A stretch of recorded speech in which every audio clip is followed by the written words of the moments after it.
મહેસાણા જિલ્લામાં રાષ્ટ્રીય કિશોર સ્વાસ્થ્ય કાર્યક્રમ અંતર્ગત 3 દિવસીય તાલીમ સફળતાપૂર્વક પૂર્ણ.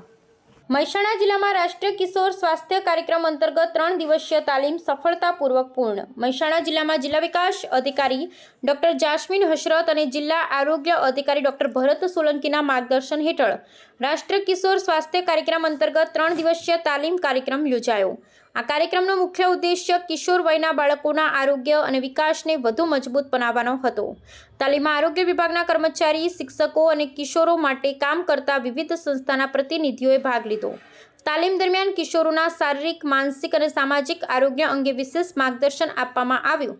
આરોગ્ય સંબંધિત વિવિધ મુદ્દાઓ જેમ કે પોષણ, સ્વચ્છતા, માનસિક તણાવ, લિંગ સમાનતા અને સુરક્ષા જેવા વિષયો પર વ્યાખ્યાન અને વર્કશોપ યોજાયા. તાલીમાર્થીઓને કિશોર વયના બાળકો સાથે સંવાદ સાધવાની સાથે અને તેમને યોગ્ય માર્ગદર્શન આપવાની તકનીકી પણ શીખવવામાં આવી. આ કાર્યક્રમ દ્વારા મહેસાણા જિલ્લામાં કિશોર આરોગ્ય અંગે જાગૃતિ વધારવાનો અને આરોગ્ય સેવાઓ વધુ અસરકારક રીતે પહોંચાડવાનો પ્રયાસ કરવામાં આવ્યો.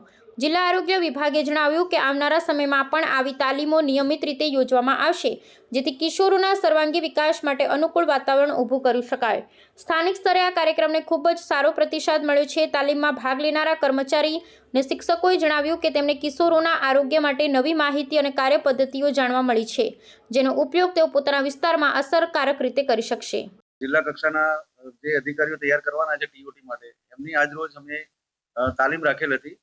જે અંતર્ગત રાષ્ટ્રીય કિશોર સ્વાસ્થ્ય કાર્યક્રમના અંદર વિવિધ વિષયો વિશે જાણકારી આપવા માટે 3 દિવસીય તાલીમનું આયોજન આજરોજ કરેલ હતું.